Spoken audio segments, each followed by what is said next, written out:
Hey, I'm Mike. And I'm Kevin.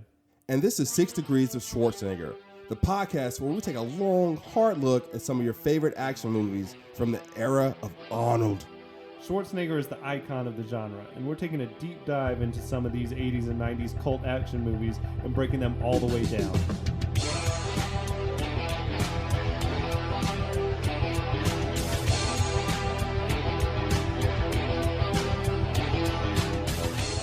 All right, everybody. Welcome to the final episode, episode 10 of our breakdown of Big Trouble in Little China. I'm Mike, and I'm here with Kevin. What's up? And we're going to talk about Jack and Wang's fight with Thunder all the way up to the end credits. Let me just say, Mike, thank God for your home brews, because these beers are making this much more palatable. Well, you're welcome. You're welcome. And if anybody wants to talk about some homebrews, we can chat. All right, let's do this. Okay, so Jack and Wang has just now entered the room, the Lopan's office, and Jack and Wang are about to fight Thunder. I think that Lopan he's trying to finish off the ceremony with Miao Yin. Right. And is this like the moment that he's going to murder her? I'm not sure if it's the moment. No, they discuss it. Like, I think Thunder brings up the fact that if we kill Miao Yin, then we can appease the god that put you into this. I think this is I think he could kill her any time and it'd be over. He could, yeah. Like he doesn't want to. It's like now he's like talking some "I'm in love with you," and he's doesn't quite want to do it. Is there a certain way you think they have to kill her? It's not mentioned. I think just to kill her. It's not mentioned. Like, I don't know if there's probably like a sword of love or something like that. True, yeah. That's involved with this. The burning blade or whatever. Something, but they don't, like I said, they don't have her up on the sacrificial altar at this point. Is it possible that they were going to kill her soon afterwards? Yeah, obviously. But I think the more important thing is that Lopan is now flesh and blood. Yeah. So he can be killed. Yes. So Thunder Thunder's probably about his business, and he realizes you're vulnerable right now. Like, let's hurry up and do this thing. But that doesn't matter because he's vulnerable at that point anyway. It's almost like, why would he want to become flesh and blood? I feel like when he kills her, then he gets all of his super, I don't know, whatever. But powers back that would allow him to like rule the world or something. You still think he could be killed at any moment? But it's almost as if, what's the point of becoming flesh and blood? Because it's not like he's, I don't know exactly what the curse says, but it doesn't seem like he's trapped. Like it's not like he can't leave that building. He wants those earthly pleasures. He wants the earthly pleasures, but he takes on three forms. Like, he takes on the old Lopan, he takes on the ghostly Lopan, and then they show briefly at the beginning of the movie where he takes on like this kind of middle-aged man, right? I still think that was just a chance for Hong to appear out of makeup, like just to get him. I don't think that was meant to be Lopan, but he does have he has a look in his eye though that. No, that was totally supposed to be Lopan. So he's just like that's like undercover Lopan. Yeah, that's like like, why would they even focus in on him if they weren't trying to say? I feel like how they had Kevin Peter Hall be like got to be seen out of makeup at the end of Predator is just a chance because he's going to be in makeup the whole movie. James Hong is in like this giant outfit that you can't even see his face. Like, you're true. Like, that's right. James Hong looks like David Lopan. So yeah. So I think that they showed him as like this third version of Lopan. So Lopan and Thunder get interrupted by Jack and Wang, right? Right on. And you can tell that there's about to be like this, something's about to go down, right? It is like you feel that Western vibe. Yeah. Where it's like this is a showdown. Well, it would have been cool if like some tumbleweed came through. Like, what would have been like, I don't know what their version of it would have been like some fortune cookies. Yeah, it would have been bad. It would have been bad. It would have been bad. Like a dragon or something like that came scrambling. It would have been bad. But Lopan has like a really funny line where he's like, "Is it enough to ask for you just to kill this guy? Like, can somebody just kill these dudes, please?" It is like good help is hard to find. Yeah. He's like bothered by. It's like they're like cockroaches or something like that. Can you just like stomp them out? Jack and Wang are like, "All right, we got to go do this, right?" You know, they're all geared up to go fight Thunder, and I feel like Wang kind of takes over the fight, right? Thunder. Wang's got it under control himself, I think. Because Jack's got he's just like, all right, well, I'm going to focus in on Lo Pan. Well, they both start fighting Thunder because they know that to get to Lo Pan, they need to go through Thunder. So they both start fighting Thunder, but somehow the fight breaks off and Wang and Thunder start fighting separately. And so now Jack sees this as his opportunity to kill Lo Pan. Yeah. So if Lo Pan was, if Thunder was really serious about his bodyguard role, I feel like he would not have left the room that Lo Pan was in. Like, he's chasing Wang all over the place. Let's keep in mind that it is Lo Pan. Like, Lo Pan should be able to take Jack. He should be able to take care of himself. Yeah, right? that's true. I mean, Lo Pan is actually more powerful than Thunder, Rain, or Lightning. Yeah. So I feel like he's vulnerable right now until he kills Miao Yin, but still. So yeah, I want to get back to that vulnerable thing. Like, I just don't understand the point of becoming flesh and blood. Like, what is it that what does he achieve by becoming flesh and blood? They said something right, because now he's going to be, once he kills Miao Yin, he's going to be like able to rule the universe from beyond the grave, or whatever it means. Maybe it means you're flesh and blood, but when you die, you're going to become like some sort of all-powerful god. I don't know. Yeah, there's not like this. I don't know. It's not build up of like his powers. Like, you don't see him like kind of going Super Saiyan. I mean, we've ragged on this screenwriting before as being like feeling sloppy. So I feel like that's just another thing where if people who have seen the movie a bunch of times still don't quite understand what the stakes are, then that's a sign that the script could have used a little more work. But isn't that a testament of how great the acting was in this movie? Because like the screenwriting was a little sloppy, like it missed a lot of things. I don't know that I credit I don't know that I credit the acting as much as like the sense of fun. Yeah. You know, so I don't want to necessarily put it on the script because we don't know, because we haven't read the script. And I don't know if there was stuff that was filmed that was, because there's always stuff that's always left on the... That's true. I'm going to try to find, I'll try to find for the blog, I'll try to find a working script or like early drafts. That'd be interesting to see if there was stuff that was kind of left on the editing floor. It's going to be like The Godfather when we find it. It's going to be like crazy long epic. Yeah. But there were just some things that were left out that would have made more sense, or they would have made stuff more powerful at the end. But again, this is a comedy. I don't know if John Carpenter was going for like this serious tone. That's true. Like, it was set out to be a comedy pretty much from the get-go. I feel like once he got his hands on it. Yeah, if you're setting up like these well, we know actually it started off as, I guess, like a Indiana Jones feeling movie set in the Old West. But I feel like once they brought in Buckaroo Banzai writer to do a rewrite on it, they knew that they were getting into more like an offbeat comedy, goofy theme. True. Yeah. So this is a really kind of cool moment in the film. Jack takes out his knife out of his boot, and I'm not quite sure what he says, if he even says anything. I don't know if he says anything. I think he just sort of winds up, like lines it up. Yeah, and he totally whiffs on the throw. Like I don't even think Lo Pan and Miao Yin have to like move that much. I think they just like watch it fly by. Yeah, watch it go by, and it hits like this gong. It hits the gong. Was that was for comedic effect, right? Because the gong is like bong. Yeah, absolutely. It's like Gong Show or something. And then it's a really kind of cool scene where Lo Pan and Miao Yin both look at Jack. Like, I understand Lo Pan looking, but Miao Yin even has like, what the fuck was that?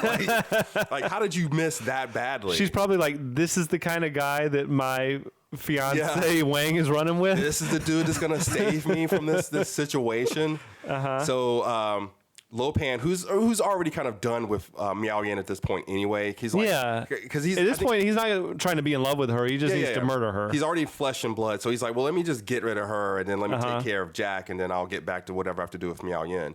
So he tosses Miao Yin to the side. He picks up Jack's knife, and he's like, nice knife, right? That always struck me as being a little strange. I mean, I think it's funny because James Hong makes it funny, but it's just a little bit of a weird moment. But he does it because that is how secure in his powers that Lo Pan is, and he can say this throwaway line and be like, oh, that's a nice knife that I'm about to kill you with. You know? So he picks up the knife. He's like, that's a nice knife. And he tosses it at Jack. Jack immediately catches it and throws it right back and hits Lo Pan square in the forehead. Like right between the eyes. Right between the eyes, killing Lo Pan. So Lo Pan is now dead. We were talking about this before, like if this was something that Jack was able to do because of the medicine, or is this like something that they established in the opening of the movie where he catches that beer bottle that Wang shot at him? Because I think after both times he says something like credits like it's all in the reflexes. So like something. If I were to take that medicine right now, the beer that you're drinking would be even better. Yeah. That's what it is. Like it accelerates your abilities. Okay. So yeah, he already had some skills. He already has those reflexes. Okay. It just heightens those reflexes. Okay. It's like he's on PCP. Cool. But it's now called medicine, and it's for good, and it's not for bad. It's FDA approved. Yes. And Nancy Reagan would not have a problem with it. She would not tell you to get off of this because it's only for good. Yeah, so everybody's like amazed that Jack just killed Lopan. Even Jack is amazed. Yeah. But then he tries to play it cool. But before that happens, like there's like all these Buddhas in the room that start falling down. Right. Which, again, when he dies, it's like an earthquake. Yeah, like when I don't know if it's because it doesn't feel like they fall down because he lands and the earth shakes. It feels like he lands and he's dead, and when he dies, he loses all his connection to the building. Like now, I'm actually surprised that just the Buddhas fell. Like I'm surprised that the whole building didn't start to crumble. on itself. They could have gone that route because he had all that power over this building that he's had for like thousands of years. Well, I don't know. That would have cost a lot of money, though. Yeah. Like so, the whole structure didn't. It's kind of like when the Emperor dies or whatever in Star Wars. Like there's sort of a big disturbance in the energy. Mm-hmm. That's what I feel like. So it wasn't like a legit earthquake or he shook the room when he fell down. It was more like a release of energy. Yeah. Which is interesting because every time I think of Buddha, I think of Buddha as being good. Now, so I don't have any knowledge of Buddhism. So we went to Thailand for our anniversary. We went to Thailand for our honeymoon. Not me and Mike. When I got married to my wife Maya, we went to Thailand for our honeymoon, and so that country is, I don't know, like 95% Buddhist. And there were temples everywhere. That's like one of their biggest attractions, right? So I wouldn't say that I am now a Buddhist myself, but I got a little knowledge. But the thing I got about it, the thing I got out of it the most was that they're very peaceful. It's a very peaceful religion. Right. Like you can't even drink in that religion. It's almost like Islam, you know? Yeah. But because they are like, well, if you drink, then it could cause problems later on. But getting back to the thing, it's a very peaceful, like calm religion. Okay. So for it to be related to Lopan, who seems like a very violent and like power hungry type person, I find that interesting. I don't know. I wonder if somebody said something to Carpenter about that. Like you're using this character, you're using this representation of Buddha in the wrong way. And like there's plenty of examples in the world of people twisting religions into doing evil things. Oh yeah. But I've never heard of like a evil Buddhist.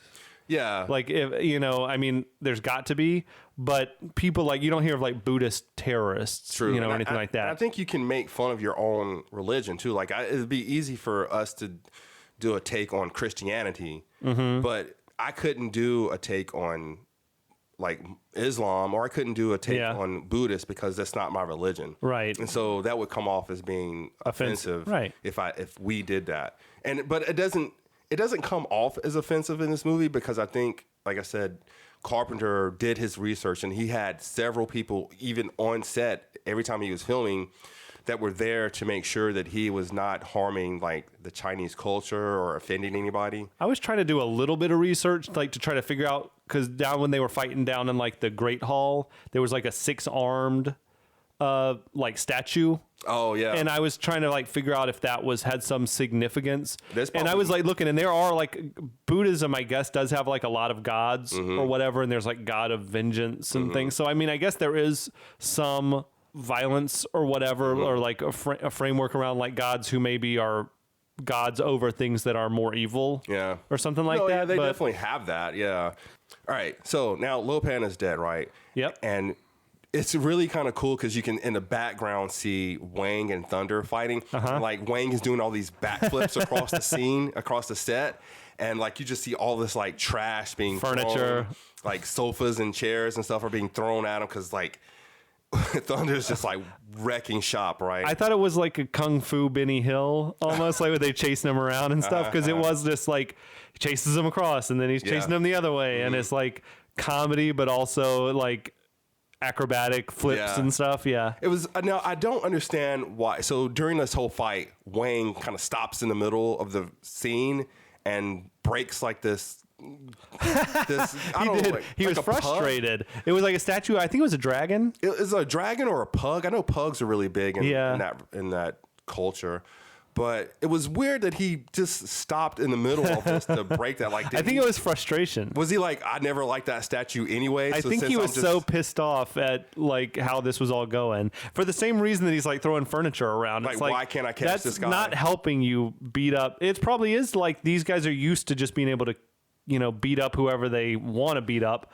And this guy Wang with the medicine is frustrating them. Well, you know what it reminds me of?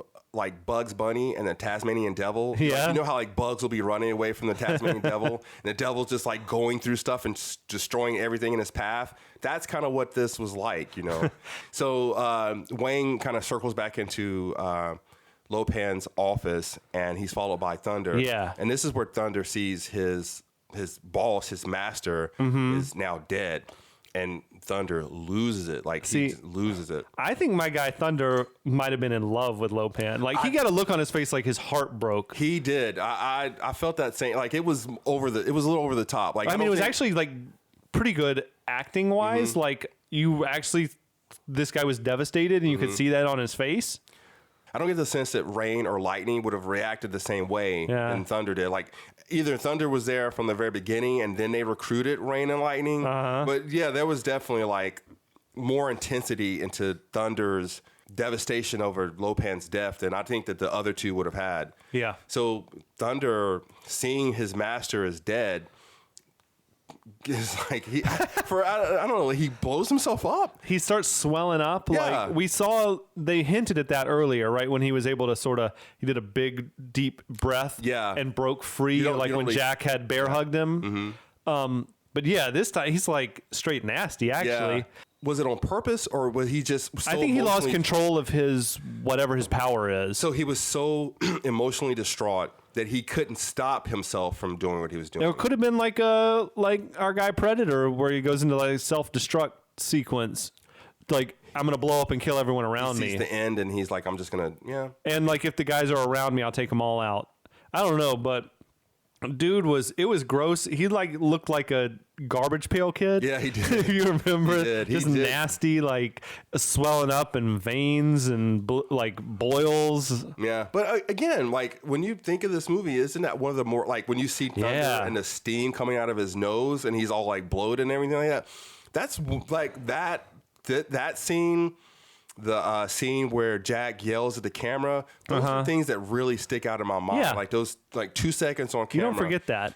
I'm like, that is a cool scene. And it's like, that's the John Carpenter magic. I feel like he loves that creature effects and gore makeup and stuff like that. And we mentioned, I think, on a previous episode about the guy who was in charge of those effects, like practical effects, just loved this movie because it had so many different creature designs and effects to work on and things kept like him busy. Yeah. So, I mean, as you say, it was an iconic, memorable moment from the movie.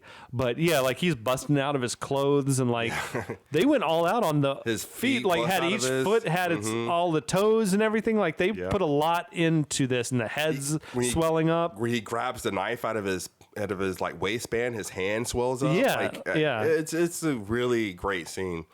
So Jack and the group run out of the room because now Thunder has blown up. Yeah, he doesn't, do you remember Monty Python?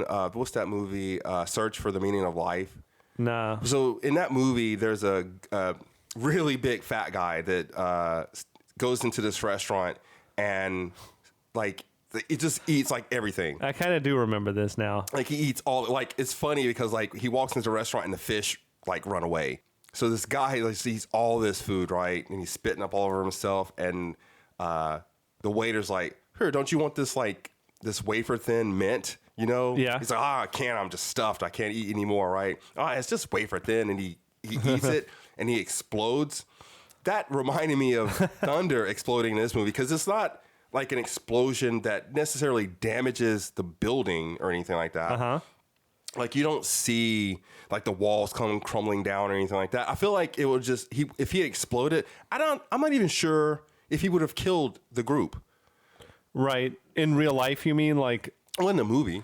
But I mean, what I'm saying is if a person swelled up and exploded, that it would hurt a person in real life, or? No, I'm saying since thunder. It wasn't like a big fiery flames. Exactly. He didn't do a lot of damage, I guess is what I'm trying to say. Just like chunks of his body went flying. Yeah, so if they ran out of the room as if they were afraid for their life, but I think if they had stayed in the room, they just would have had chunks of thunder like sprayed. Like if a beach, you know how beach whales blow up? Like the dead beach whales? It would have been like that. Like it would have been more of an inconvenience than it would have led to their death. It's pretty nasty though. Yeah, well, yeah, I'd much rather have gross than dead. You're right. You're right. So now they're like in this hallway and they're hear this like lightning behind them. Yeah. So now lightning's coming into the picture. Lightning's the only guy left and he's pissed. Yeah, the last demon or god or whatever you will. So now this whole scene frustrates the shit out of me, Evan, and I'm gonna tell you why. Okay. Why does Lightning take his time trying to kill the group? He was doing a lot of moves, like Why? shooting lightning up into the ceiling and all the rafters are falling down. I'll never understand that because like they were literally As opposed to, you mean just like blasting them? because they weren't even facing him. They were like facing the opposite direction. They were looking at what the damage was that had just fallen upon them. And Lightning was behind him. Like if you're the bad guy and you have a gun, wouldn't you have just shot them instead of like waiting for them to turn around? Yeah. So now Lightning is doing all like now that doesn't take away from how cool it looked. Like he's doing all this like martial arts and lightning's flicking off of him and then he's flicking lightning up into the ceiling and he catches the wooden rafters on fire and it falls. It's a really cool shot where it falls down behind him, but he's still like slow walking towards them, and which is giving them plenty of time. Yeah, it was like that horror movie, like Michael Myers type thing where the killer's just walking and letting the people run away. Yeah, it was. It was like Mike Myers or Jason or whatever. Or something like walking towards them. But that, it's always that's again one of the issues of like rewatching movies is like you see stuff like that, you're like, why? That makes no sense. Like why wouldn't the bad guy just? It's like the bad guy. I almost understand the bad guy monologue more than I understand the bad guy slow walking to kill them. Because he literally gives them a chance to escape. And I never got the sense that Lightning needed to like take a breath to recharge his batteries. Because he's like constantly shooting lightning off, right? Yeah. So why did those initial shots that he shot into the wall, why didn't he just shoot them into the people? Yeah, he is like bouncing all sorts of lightning off the ceiling and the walls. I don't know. He's showing off. He is. He really is. He's like, look at how strong I am. Don't you want to just lay down and die? Yeah. Instead of just actually killing them. And it was Meow Yin that actually found the hole in the ceiling, that allowed them to escape. Now, let's say up front, the hole in the ceiling that's at least 10 feet high. Like the ceiling's at least 10 feet high, maybe 12. It was like a regular hallway, like... It was like vaulted. It was up there. But all they had to do is they didn't have to throw the girls up there. I get that they could. So I don't doubt that they could spring the girls up. Or even spring Jack, like take Wang and help him jump up there. It's when Jack just like straight does a vertical leap waist high through a 10-foot hole in the ceiling. Well, he didn't like jump from the ground all the way up into the ground on the He didn't land on his feet up there, but he got half his body through. Well, he grabbed so that's more realistic, I think. I think it was the medicine. But we have to remember that they have taken the medicine. But because otherwise, my guy Jack does not have a leap like that. Yeah, no way. But I think we'll credit that to the medicine. Yeah, it would have made more sense if Wang had made that because we had seen Wang. We've seen Wang fly, do those jumps earlier, but yeah, but I think it's all because they all have like this super jacked up medicine in them, and now they can make these. So like, if you can like jump, let's say you can jump a foot high, now you can jump 3 feet high, which is probably all he needed to grab that ledge and. But my thing is, he didn't just grab it. Like when they showed him jump, half his body went through the hole. Really? That'd be like if you jumped and you were able to sort of get through a basketball hoop up to your waist. I think people can do that now. Some people might, but not Kurt Russell. Well, but with the medicine, Kurt Russell he was 30 something at that age. He might have been able to do it. Damn, that's depressing. He's probably younger than me. Probably in that movie. Probably. Yeah. Anyway, all right. Well, he's definitely younger than me.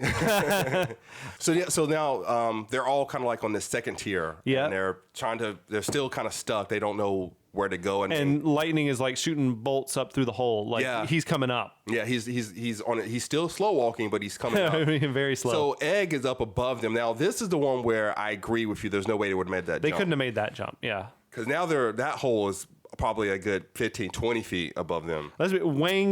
Wang could have made that jump based off the jumps he was doing when he was fighting I don't even know rain. if Wang could have made that jump, to be honest with you. Because that was high. Yeah, like, it was up there. And in fact, like if Wang could have made that jump, he would have made that jump. And he would have jumped up there and helped Egg out. But Egg has like this really cool like arrow, like grappling hook like arrow. A crossbow thing? Yeah, that's like in his sleeve. And it kind of reminded me of something that Batman would have. It was a cool gadget. Yeah.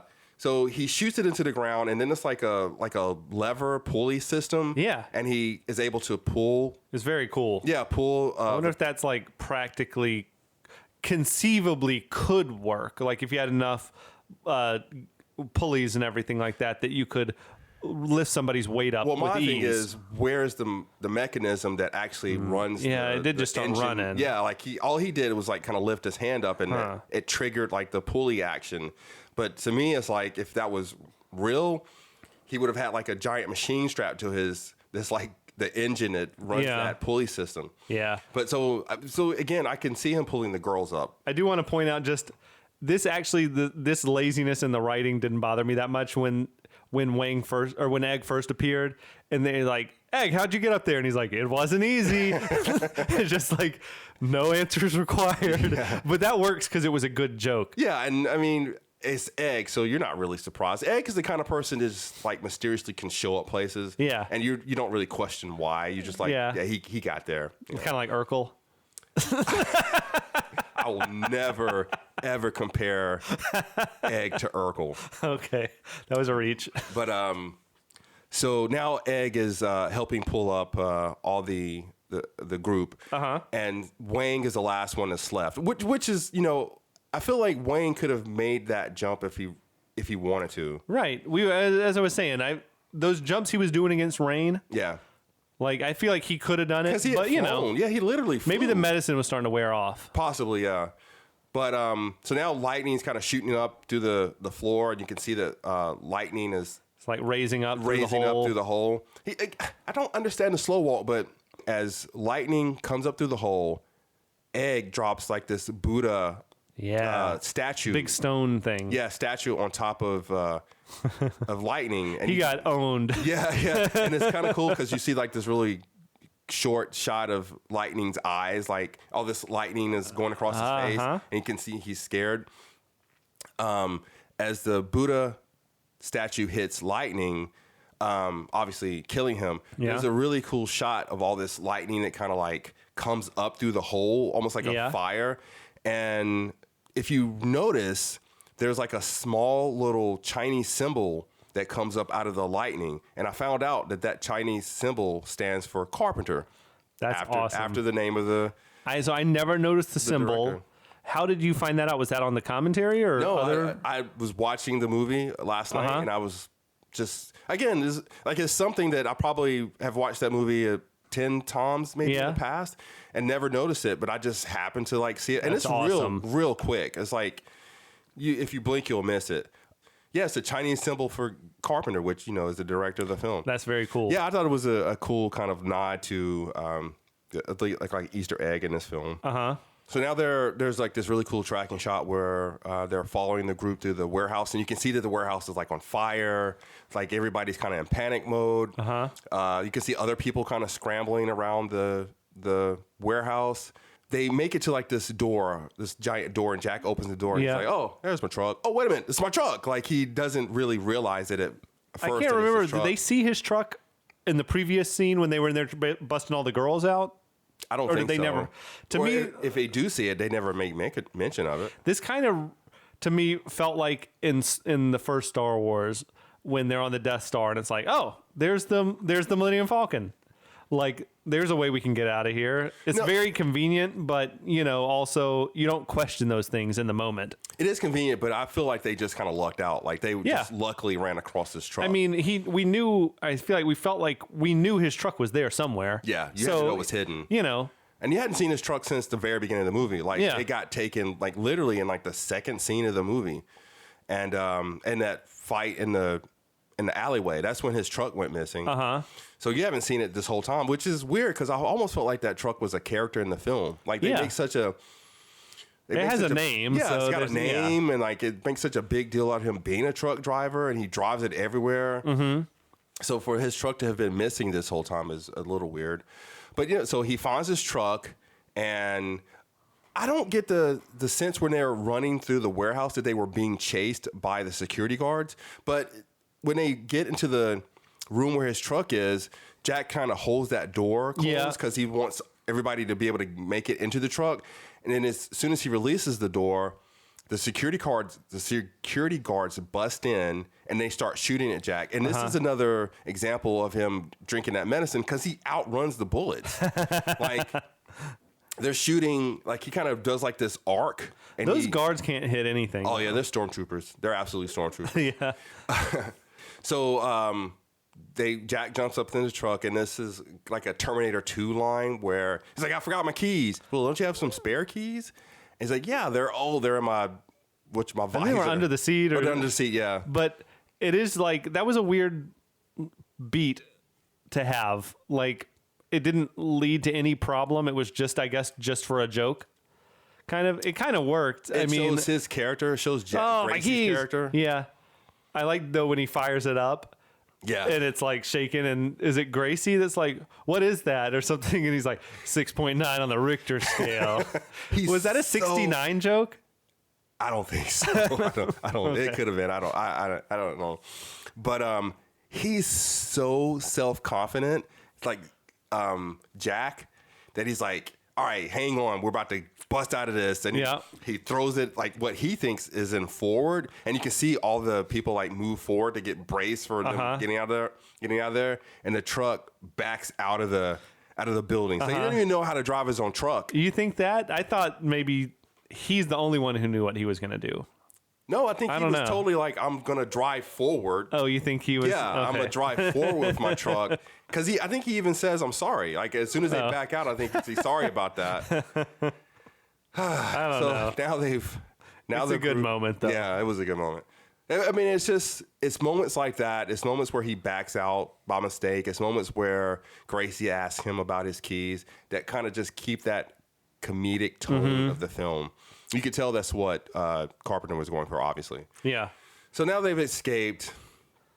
They're driving down the street, and you see like these police officers and these fire trucks headed towards them. Yeah. And Jack kind of like skirts out of the way, like, and they're not being pursued like by the police officers. That makes sense to me. Yeah. Why would the police officers? They just see this truck going down the street, and you get this sense that it's over with. You know, they finally escaped. Right.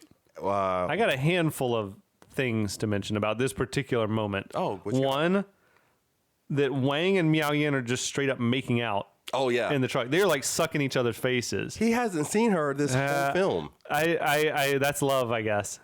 Also, Gracie seemed like very concerned about them running a red light. Like after all they've been through, she's like, red light, and he slams on the brakes and stops. It's like, hell with that. I am running every red light until we get back to the restaurant. Like, we're still on the same block as Lopan's headquarters. Screw a red light. So that just, that was sort of strange to me. I get that. I get what you're saying. I think what she was thinking is that let's try to act as normal as possible. Okay. And not draw any attention to ourselves. I'd just be worried that, whoever, Lightning or somebody would be coming back after you. No, you're right. Like, if you're escaping from that, you're like, fuck the red lights. Like, we're blowing through everything. We're running all red lights. Yeah, we're running. And if we get pulled over, so be it. We tell them what just happened. Yeah, exactly. I feel you. But I think that she was like, let's get back to normal, I guess. Uh-huh. Now, my last concern is, where are the other Chang Sings? They left those guys behind, man. I have a problem with that. I didn't notice it until I was watching last night just to get ready for this, and I've seen that movie at least a dozen times. And they just straight, like we were talking before on Predator about Leave No Man Behind. This was like we took our guys in on this suicide mission and just left them. So there would have been a funny cut scene right after she says like green light, you can go. If you go back to the warehouse and you can see all the what are they called again? The good guys. The good guy, the Chang Sings. Chang Sing, and they're being like arrested, like they're all in handcuffs. Or they could be at the red light waiting, and those guys come running by on foot or something. I mean, just you could have had some fun with that. Acknowledgement of their existence. But yeah, I felt bad. I think they were left dead. Yeah, you don't really see them after. You don't see them after the temple, like ever. Yeah, like they're just like you're just like they. Hopefully they got out on their own. They survived because they were doing more good than Jack was. They were definitely doing more than except Jack killed Lopan. Like you can't take that away. So yeah, I don't know what happened to the rest of the good guys. Even when they're right after they're at the restaurant partying and the Chang Sings, that would have been the time to have them there too. And it's like, okay, they made it out. Mm-hmm. I'm happy to see that they all survived, but they're not there either. Yeah. And our guys are like popping bottles and cracking jokes, and I feel like they just lost a lot of friends. Yeah. So yeah, after they escape, they all kind of end up at Wang's restaurant. And they're all celebrating. They're having a good time. But Egg is kind of off to his own. I swear to God, Egg was doing a bong hit. He was sucking on some kind of pipe. They do have tobacco pipes. No, this was like a big pipe. It was a big pipe. It was. Like I swear, I think he was doing bong rips. He might have been. He was meditating. I think that he had been chasing. You know how like you have like this mission in your life and you finally accomplish it. Yeah. So you take that moment to kind of reflect on everything that just happened. That was his moment. Like he had. Yeah. Chasing Lopan for years. He finally defeated him. Mm-hmm. And now he's just like reflecting on his life and the adventure and how he got to this moment. Like that was kind of a somber moment for him. Maybe he was even thinking about the guys that they lost. Like could be. So maybe they lost some of the Chang Sing. So maybe he's reflecting on that. Like everybody else is celebrating. He's like, yeah, that's great and all, but we lost some good guys today, you know. That's true. So he's about to bounce. He's about to leave. He was like going to be the first guy to make his big exit. Yeah. And as he's leaving, he's confronted by Jack, and Jack is like, "Oh, you know, what are you going to do now?" Egg is like, "Oh, I'm going to take this long-deserved vacation. Right. I've been pursuing this for years, and I'm going to take this vacation now." And Jack asks him if he's going to go visit the motherland. Is he going to go visit China? And Egg is like, nah, I don't think so. China's always kind of in the heart. You know, home is where the heart is type of deal. It is a nice moment. It is. It is a nice moment. It almost, we were talking before we started, like, so I feel like, to me, Egg seems like he's on his way, like, to the airport or wherever he would go to start his vacation, which almost doesn't make sense with the very open of the movie when Egg was meeting with the lawyer and he's talking about what had all just happened. But we do know that scene was like something that the studio ordered to be shot and added on later. So I feel like that scene was meant to be, you know, Egg riding off into the sunset, and then they sort of wrecked it by having him. Oh, but by the way, you know, he was like hanging out with the lawyer a few days later or whatever it was. Well, it does have a very film noir type feeling to it. It's not that it's in black and white, but they definitely walk out into like it's all foggy scene. So now so Egg's left. So now the next person to leave is Jack. There was a quick moment where Eddie was talking to Margot. Yeah. And she's like, well, why don't you come over to my apartment and I'll show you, or something. Like Eddie was definitely going to smash. Oh yeah. They were about to, I don't even know why they really needed that scene, because they weren't even in the fight. So they could have been doing that before. They were partying as hard as anybody. Yeah, they could have been doing all that in the meantime. Like, while these guys are all fighting, let's do this. With Uncle whoever watching. Yeah. So we have, Jack is now leaving. Yeah. It's a kind of a bittersweet moment. Well, Wang's got his money for him. His triple, or not even double. Well, we don't. How much is that? Like, what's the exact amount? Because I think that he only owed him like $1,000. It was going to be. It was going to be many thousands. I feel like. You think I can't remember how much, but I think it was going to be a lot of thousands of dollars. Yeah, I think he only owed him like 1,000 something. So now I don't think more than 10. Not more than 10,000. I would say maybe 4. Yeah. Yeah. So maybe not 4. that much. Jack was. Did you notice Jack was like dressed like a cowboy? I didn't. He had the duster on, and he had like saddlebags on his shoulder. See that as like I saw that more because he had on that poncho type thing. Which to me was like all the kids in high school that were like hipsters or hippies. That would be what they would wear, like that kind of like burlap type material. I feel like he was made. I feel like this was like a tip of the cap to like the whole Western origins of the script, especially the saddlebags. But then he put that trucker hat on. Yeah. So. Well, that would have been. I mean, it wouldn't have made sense if he put the cowboy hat on at that moment. I think you could get away with wearing a cowboy hat. Really? But we had seen him in that trucker. I mean, that is his trucker cowboy hat. Yeah. You know. Yeah. Anyway. So as Jack is leaving, there's kind of a moment between Gracie and Jack. Yeah. You could see that she's like into this, right? Like, she looked good too. There was a beautiful shot of her. And Margot's like, "Aren't you even gonna kiss her goodbye?" And he's like, "Nope." It was weird. She was like talking about.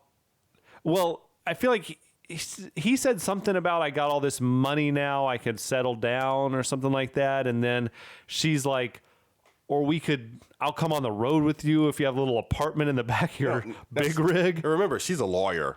I know. I thought it was so weird that she was like willing to give up everything. Being a lawyer. To live in a quote, cozy little apartment in the back of his truck. Yeah. That sounds... Yeah, plus she had these big missions of like trying to free these break up the human trafficking and all that. He did just save her life. Like it's odd that she's been very independent up until now, and now she's like, I'll throw it all away to live in the back of your truck. She's never met a man like him before. That's the first time she's met a Jack Burton. That is true. There are very few men like Jack Burton out there. I like the way that they kind of left it ambiguous like that because it made it seem like there was going to be a sequel to this film. I could see that they were leaving it open on purpose. So I like the line when, like you said, something about Margot saying, "Aren't you going to kiss her?" or something like that, and he's like, "No." But he has some line about, well, sooner or later I rub everybody the wrong way, or something. Which sometimes that I could see that, like that feels like the story of my life. Sometimes sounds like something Han Solo would say. Yeah, to Princess Leia. It's very much like a. It's like a cool, like a bad boy thing to say, I guess. But like I pursued you this whole film, but no, I'm good. I'm not gonna. I could, yeah. When now that I actually have you, leave them wanting more. Yeah, I didn't. Yeah, I'm not gonna pursue it any farther. I guess it's more of the chase than it is anything. But and I think that's when he and Wang share that moment you were talking about. Yeah. So as Jack is walking out, Wang talks to him as he's going, and it's like. Before we get that, I love the fact that when Wang gives Jack the money, he's like triple or nothing. He's like, you deserve it, and Jack's like, yeah, I do. Which, if we think, I mean, he killed Lopan. Yeah, but other than that, he didn't do a whole lot to help. Except he was ride or die for Wang when he didn't have to be. Honestly, the only thing I can think of is killing Lopan trumps everything. But not only killing Lopan trumps everything, but the fact that he was willing to go. Yeah. He was risking his life to help a friend. To do all that for a friend that says a lot. Yeah. So I'm good with that. Yeah. So as Jack is about to leave, he asks Wang, he's like, "We really shook the pillars of heaven, didn't we?" Yeah. One of those great lines that Jack's always throwing out. I feel like that was a callback to some kind of line earlier in the movie somewhere, I'm not sure. Pillars of Heaven or something like that. I feel like there's a lot of great one-liners in this, like over the top, like one-liners that seem funny in this film and would have seemed out of place in another. But yeah, that's so now Jack is left and he's like riding in his truck. I think he's on his CB again. You can see him like start the monologue again. He is straight up drinking and driving. Oh, absolutely. He had a bottle, like a 40, it looked like, in a paper bag that he was taking big sips out of. Dude, he was straight up drinking and driving. If you just going through all the stuff that he had gone through, you'd be like that too. It's just like, this is our hero in our like last moments with him. He's not teaching us any chugging malt liquor and driving a big rig. Yeah. Anyway, I just thought that was great. I didn't really notice until one of these last couple viewings that he was straight up. It wasn't a Pepsi. Yeah, no, it was not a Pepsi. He starts back at his monologuing because when we first opened the film, he's already monologuing. So I love how they have that little beat. It's like a bookend. Yeah, where he starts monologuing. He's like on to the next adventure. Yeah, presumably. I think he actually mentions the three storms. Like I think he says something like when the lightning's going and the rain is. I think he mentions in the opening or in the closing. In the closing, like when he's monologuing at the very end. I don't know exactly how he says it, but I think he mentions. I think you're right. Lightning, rain, and thunder. I never noticed that. Yeah, and nobody else, everybody else on the other end of the CB, like who the fuck is this? What is this guy talking about? This is probably one of the earlier versions of a cutscene at the end of a movie, although it wasn't actually at the end of the credits. Yeah. So as Jack is driving away in his truck and he's monologuing to everybody else, they kind of do like the slow pan back to the back of his truck, and you can see the hairy creature from earlier in the film riding his truck, which they had to have been thinking that they were going to make another film. That and when I was little, I thought that ending was like the coolest thing ever. Yeah. Yeah, but you're right. It does. Well, on one hand, it's like a play of like just the B movie in general. Like you got to leave it open for a sequel. Yeah.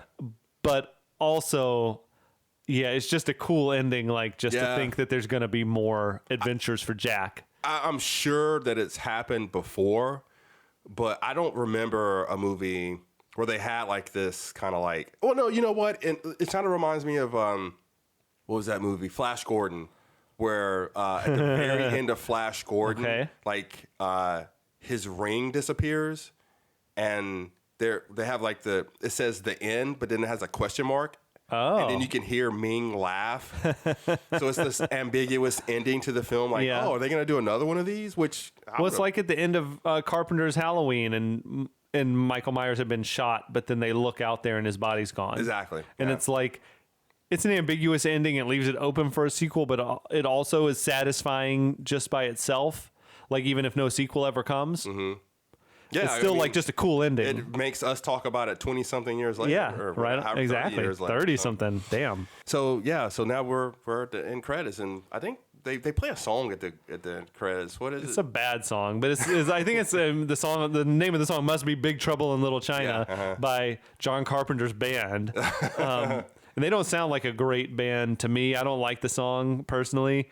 And John Carpenter writes some good music. Some of the themes for his other movies and stuff. But this was his band, the Coupe de Villes, which is like a 50s sort of like rockabilly type sounding name. Yeah, it sounds to me like John Carpenter had a lot of control over this film. And he had a lot of hobbies too. Yeah, he was like, I think I'll just write the songs for it also. Like that's to direct it and write the songs for the film. It's kind of like Mel Brooks used to write a lot of songs for his film. Right. They're not necessarily like great songs, but they're decent. Like they can get the job done. Yeah, man. That's the movie. That's the movie. That really is. And I can't stress to you enough how much you need to watch this film. You got to. If you haven't seen it, it should be essential viewing. And when it came out, it was a flop. It was, yeah. I mean, it bombed. It was bad marketing. Mm-hmm. Like all the advertising, if you see old previews, is like selling Kurt Russell as this big action hero. And he's totally not in the movie. It's like a bait and switch. Yeah. And not only was it a flop, but it was the movie that kind of put John Carpenter in a self exile of like the Hollywood system because he had such a bad time with this movie. It's like they took a passion project and they tried to twist it around and add scenes and whatever. He had a lot of problems with the studio head, and I don't think he made another studio movie in the 80s after this. And we're talking about a man. He was gone for almost 10 years, I think, before he came back with the Escape from L.A. Yeah. We're talking about a man who, before he made this movie, he had made Halloween. He had made Assault on Precinct 13, Halloween, The Fog, Escape from New York, The Thing, Christine, and Starman. I mean, these are all great movies. He was on a roll. Yeah. And then he made this movie, and he had a blowout with the head of the department, the production company or something like that. Yeah, the people at Fox or whatever. And he was like, I'm not going to make another studio film. Like he's made other movies. He made some other obviously. movies, but he didn't. It took him a long time to come back into this, like the studio fold. Yeah. I read a quote from a Roger Ebert review of the movie that was a harsh burn. Of which one? Of this movie. Oh, okay. He said that the characters often seem to exist only to fill up the foreground. True. That's cold, though. True, but if you put a rose in front of you, it's still beautiful, right?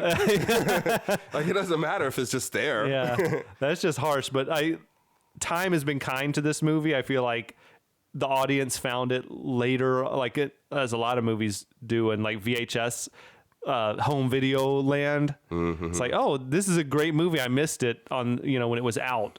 Well, I think that's also one of the things that sucks about being an adult is like we don't get that kind of childhood sensation when we're watching a film. It makes you feel young. Yeah, we watched these films when we were younger, and we didn't criticize them. We just took it at face value. Mm-hmm. And now it's that we're older. Like I wonder, like all this hatred for these Star Wars movies that are coming out right now. Like, what does like a 12-year-old think? Like, does a 12-year-old I kind of think they're good. I think they're decent. But yeah, I could see kids having that love affair with like the Harry Potter franchise and stuff. And like they'll always have a soft spot. Yeah, like we as adults criticize these movies, but look at it from a kid's viewpoint and like how do they see the film? Like I saw this movie when it came out. I was 15 years old or 13, something like that. And I was like, this is an amazing film, I mean, it's still with me today. I just don't want us as adults to get too jaded about films. Like, just enjoy films for what they are. Like, don't over criticize them. Like, just enjoy it, I guess. Yeah, enjoy the ride. Yeah. Don't ask too many questions. That's the moral of this story. Yeah, I think. you can criticize, but just also enjoy. We might take a short hiatus. We're not sure yet, but we will definitely be back. Like Arnold says. Like we'll like be back. Says, we'll be back, and we're not quite sure what we're gonna do next, but we have an idea. We have a good idea. I think you're going to like it. So hang with us. Hope you've enjoyed it. And Mike, it's been a pleasure. Yeah, as always. And we'll be back. All right. Thanks a lot.